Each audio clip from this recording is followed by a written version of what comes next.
je n'ai pas grand-chose à dire. Je suis un peu désabusé, mais je suis surtout très satisfait du comportement de mes joueurs, extrêmement satisfait à tout point de vue. Il y a beaucoup de jeunes qui débutaient, de nouveaux joueurs qu'on avait pris parce qu'on a beaucoup de défections, beaucoup de blessures, et je suis vraiment très très satisfait à tout point de vue de la rencontre des garçons. Voilà. Après, c'est devenu très compliqué dans plein de choses, mais vraiment très satisfait du comportement des joueurs parce que voilà, ils ont fait preuve à la fois de solidarité, à la fois de lucidité, à la fois d'un excellent match. Je suis vraiment déçu pour eux. Alors évidemment, quand on est entraîneur et qu'on n'a pas les 3 points ou 1 point, comme nous pensions le ramener par rapport à la physionomie du match, nous sommes évidemment très déçus. Et puis ça ne fait pas notre bonheur sur le plan comptable. Mais voilà, il n'en reste pas moins qu'il faut analyser les choses et que je suis vraiment très satisfait du comportement de l'ensemble de l'équipe à tout point de vue, tant sur le plan mental que sur le plan du jeu en général, où ils ont fait preuve de lucidité. Tu es satisfait du match de l'arbitre ? Il n'y aura aucun commentaire de ma part dans ce domaine. Je vous laisse. C'est un acteur important de quand même. Oui, c'est un acteur important, Guillaume, je sais. Mais voilà, je préfère pas faire de commentaires. J'ai assez fait de commentaires en début de saison sur une expulsion à Lyon, et puis ça sert à rien. Il faut continuer à travailler et puis se concentrer sur ce qu'on a à faire. Je pense que vraiment on a fait preuve de lucidité, de technique. Tant qu'on était à 10 ou à 11 contre 11 ou à 10 contre 11, on sentait vraiment que le match pouvait tourner en notre faveur à tout moment. Après, à 9, c'est un peu plus compliqué. Il y a juste que je pense que sur l'expulsion de Thiago, très sincèrement, d'après ce que je vois, mais je suis loin évidemment, il n'y a pas main, donc il n'y a pas expulsion. Il n'y a pas main, il n'y a pas pénalty non plus pour vous. Voilà, donc après, je vous dis, je vous laisse le juge faire aucun commentaire qui soit interprété d'une façon qui soit négative. Donc voilà, il faut travailler, ça fait partie de notre boulot, il faut continuer à travailler, accepter les choses comme elles se passent. Il faut surtout analyser la rencontre des garçons, et puis on fait preuve de beaucoup de plein de choses à tout point de vue pour nous. Donc c'est pas. Quand tu vois les 2 premiers buts que vous prenez, ce sont 2 grosses erreurs. Oui, c'est quand même... mais parce que si tu veux, on a improvisé notre défense centrale, qui est vraiment la défense centrale qui est le socle de l'équipe. Alors évidemment, Guillaume, sur l'analyse des buts encaissés, il pouvait difficilement être autrement, et je crois que les joueurs l'avaient intégré dans la mesure où les 2 centraux connaissaient juste leur prénom et leur nom, quoi. Entre eux, c'est les seuls moments. J'ai 4 défenseurs centraux blessés, dont 2 titulaires. Donc je savais que ça allait se passer comme ça pour ce qui est le secteur défensif. Je le savais pertinemment. Mais après, on savait aussi que même à 11 contre 11, on a eu de nombreuses opportunités de faire la différence. C'est la première fois qu'on met nos scores, c'est notre 8e match de championnat, c'est la première fois qu'on met nos scores. Je pense je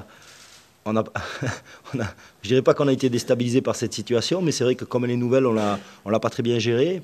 Le vrai qu'on peut avoir, c'est qu'à 11 contre 11, sur la première incursion troyenne dans notre but, on se fait égaliser, et puis après c'est difficile. Je pense qu'on gagne très logiquement, compte tenu des occasions. Il y a eu des faits de jeu aussi où on aurait pu faire des différences plus tôt. Je pense au pénalty au bout de 5 minutes de jeu. Il y a une main flagrante. Le pénalty pour eux, très sincèrement, spontanément, moi, même en étant à 60 mètres, on a vraiment la sensation qu'il tombe et qu'il vient chercher le pénalty. Puis après, la fin de match à 9, où on a réussi, après maintes et maintes occasions, à faire la différence. Le scénario est cruel pour Troyes, parce qu'ils prennent un but en fin de match, mais je pense que sur le match, c'est totalement logique. Malgré tout, on a eu l'impression que plus le match avançait, surtout en seconde période, plus il y a eu d'imprécision, de précipitation. À quoi attribuez-vous, on va dire, cet empressement dans le jeu ? L'empressement, il vient du fait que tu es à 11 contre 9, tu es chez toi, tu as vraiment envie de gagner, et tu as envie d'aller vite, quoi, et ça peut se comprendre. J'ai envie de dire, il vaut mieux aller trop vite que pas assez. À 11 contre 9, je pense qu'on a bien géré, on aurait pu multiplier les passes, mais bon, on est beaucoup passé par les côtés, il y a eu beaucoup de ballons devant le but, c'est là-dessus qu'on gagne le match. Non, globalement, on fait un match équilibré, un match où on a su se créer beaucoup de situations à tous les moments du match. Après, voilà, il y a une maîtrise insuffisante à certains moments par rapport à la gestion du score. Mais on est encore en apprentissage et voilà, cette victoire va nous faire beaucoup de bien, mais aussi va nous permettre d'apprendre encore et de mieux gérer certaines situations. Coach, est-ce que vous avez le manque de caractère de l'équipe? Vas-y, c'est en direct. Non, c'est en direct? Ouais. Vas-y. Merci. Non, coach, est-ce qu'après coup, on peut dire que c'est la rencontre peut-être où il y avait le plus de pression autour du Sporting? On a parlé de Paris, Saint-Etienne qui étaient des matchs de gala. Là, c'était l'équipe du championnat de cette équipe bastiaise.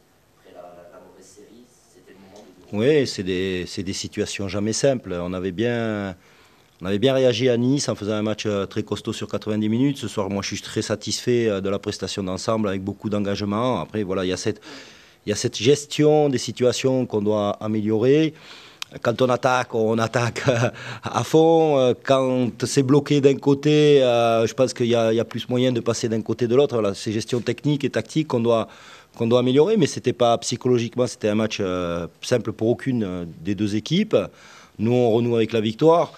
On est à la 8e journée, il y a une trêve internationale. Alors en général, les mini-bilans se font à la 10e, mais à la 10e journée, on va jouer Bordeaux, puis après, on jouera en semaine contre Auxerre et on ira à Lyon, donc ce ne sera pas le moment des bilans. Ce qu'on peut constater, c'est qu'on a démarré notre saison un peu sur la dynamique et je dirais l'insouciance du promu en gagnant 2 matchs. Après, on a pris la Ligue 1 de pleine face sur ce qu'elle était dans son exigence. Et là, on a eu du mal à s'adapter par rapport à la surprise, par rapport à la découverte de certains joueurs sur ce qu'est l'exigence de la Ligue 1. Et ce qu'il y a de remarquable par rapport au groupe et le travail qu'ils ont fait, c'est voilà, cette réaction contre Metz à Coupe de la Ligue, ce match costaud à Nice et ce soir la victoire. C'est bien. Moi, j'ai quand même la sensation qu'on a appris des choses. On a appris des choses dans nos défaites. On est resté solidaire, on est resté costaud, on est resté toujours dangereux à tous les moments du match offensivement, que ce soit celui-là ou précédemment. On est un peu mieux défensivement, on concède moins d'occasions, mais il y a encore des progrès à faire, évidemment.